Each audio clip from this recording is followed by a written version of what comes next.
Alright, so this is part of a relay system that I got going on. It's spread out all across the entire base, and it connects to this right here, this module right here. That's the Enderpearl stasis chamber that's attached to this right here.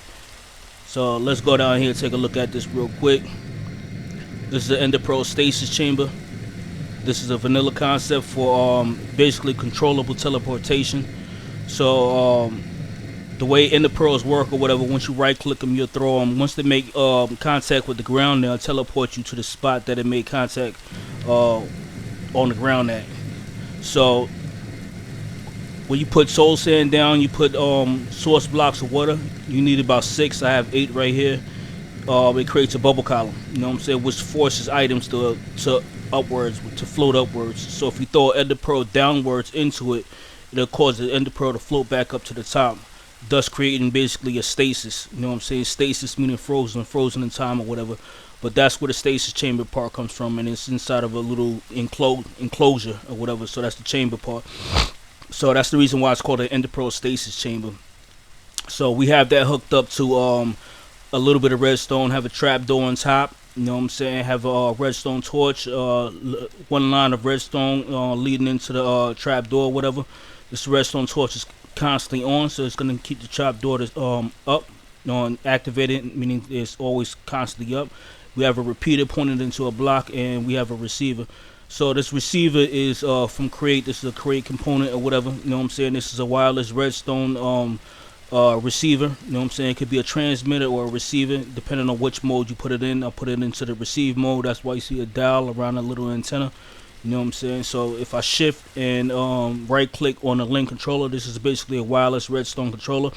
You can set frequencies based on the different types of items that you put in there. So this module, this station that I'm standing at right now, is red alloy in the red spot, and Enderpearl in the blue spot, which is the bottom portion, and it's set to the left control. So if I press left on the remote control, it'll automatically target this station right here. So I have 3 stations set up. This one is the main base, the main crafting area. Then I have the right area is the MV production floor, and then the top one is the LV production floor. So 3 different stations. I could set up more. So once I send a signal, it's gonna trigger this, send a redstone to the redstone repeater, power the block. The block is gonna power the redstone torch. And once you send two signals, 2 on signals basically, it's gonna turn this off. It's gonna negate it and cancel it out, and it's gonna turn this line off and then cause the trapdoor to close down because it's not powered anymore. And that when the trapdoor closes down, it's gonna make contact with the Enderpearl, and that's gonna force the Enderpearl to teleport me here. And I have it down at each end of the base. And like I said, the way I had to make this work was down here was with the relays. You know what I'm saying? So when I first initially set this up, I had no problems with it, but the problem was it wasn't working from every single part of the base. And the reason why it wasn't working ultimately came down to the linked controller. The controller itself only works in 128 blocks. You know what I'm saying? So it has 128 block range, which means it's 8 chunks. So I created one of these little transmission stations, relay stations, basically every 7 chunks. You know what I'm saying? So it could relay the signal. You know what I'm saying? So down here you see the different the different stations. You know what I'm saying? To teleport me all the way down there. You know what I'm saying? One for each one, and then I have one separate. The one separate is little additional things, so I can get to I can either teleport all the way to the end of the base or teleport to the secondary station that's close to the end of the base. And that's what all this basically represents. You know what I'm saying? So it goes in through one side, like for instance, we on the red side. Well, I don't need to teleport from there or whatever, but say if I want to teleport to the end, it's gonna send a signal through here, and then go through this line.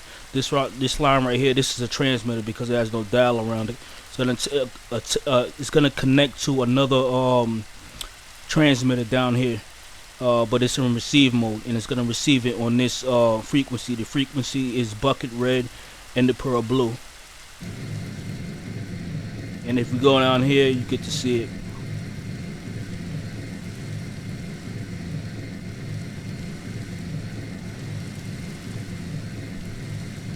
Like I said, these are all separated. by 7 chunks, so they well within range of reading each other.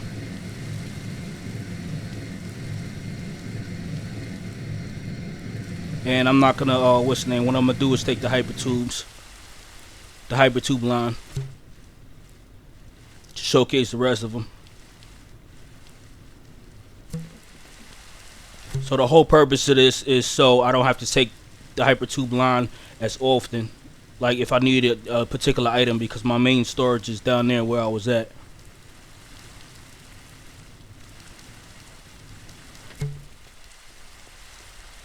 So this is the LV production floor, machine floor, whatever, and this is the next stasis chamber, and then down here is the last one.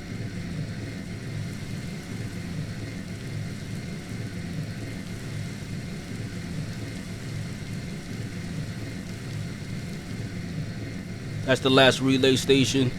Over here is the last Ender Pearl stasis chamber.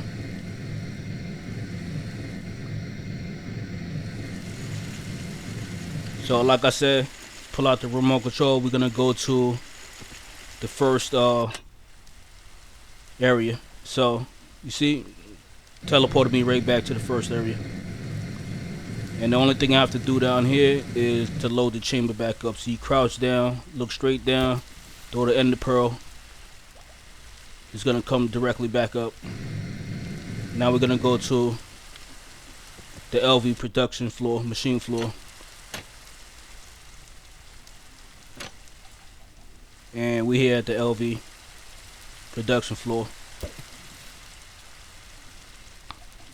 And that's it.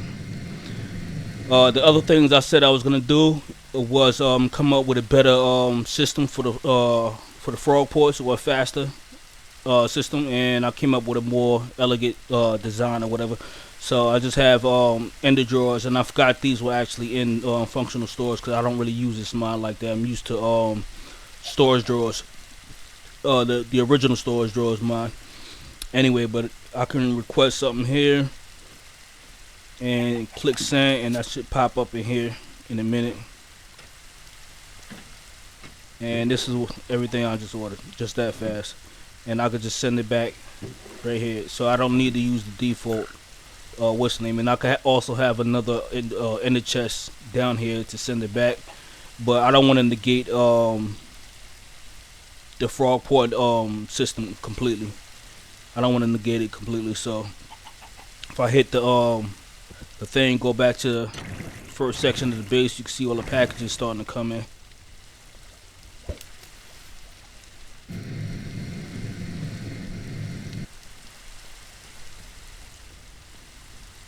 It should start to come in.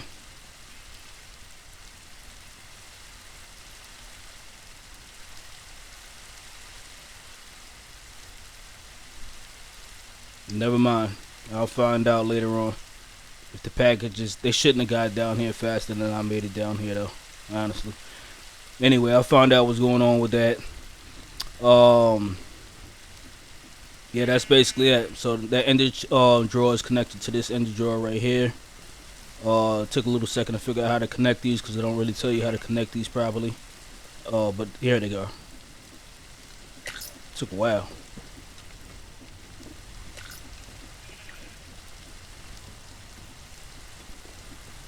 Yeah, that's that basically done. You know, this took a little bit. This didn't take a little bit to actually set up. It was the top portion, getting the redstone correct to get it working. Actually wiring everything up with the relay stations, that took me a minute because I was making a few mistakes or whatever. And then I had some of my lines were interfering with each other. You know what I'm saying? So like this line right here, that I had to actually extend this. You know what I'm saying? This really was 3x3, and the slabs came all the way around. It just didn't exist or whatever. And I added 2 blocks on because this was interfering with this. Anytime I activated one line, it would activate the adjacent line, and that's the issue of actually not separating these lines. I should have just separated it from the beginning, but instead of just breaking everything down, I just extended it so it wouldn't connect to each other. You know what I'm saying? And anything else that I needed, extra. I just added the extra line for that.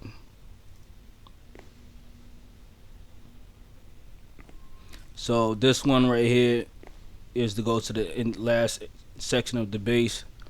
I have two receivers. I don't know why I have two receivers on here. I don't really actually need, because this is on the same frequency as this one. And this one is to go to the secondary portion of the base. So now I don't have to really take the hyper tubes as much. You know what I'm saying? And I have basically unlimited ender pearls. That's not even really an issue. You know what I'm saying? And I can do what I do, basically. So we're gonna go down to the last section of the base. And I forgot I gotta be a little bit closer to activate this one. There we go. And we down here at the MV production floor, machine floor. And now we can just get back to it. Also, I ran out of pumpkin pie. Got my egg sandwiches. I got a million eggs though. That's the reason why I have a bunch of egg sandwiches. So that's gonna be my food choice for right now. I'll put those up there right now. And get back to actually making this work. Also had to augment this machine right here. That had to add these right here.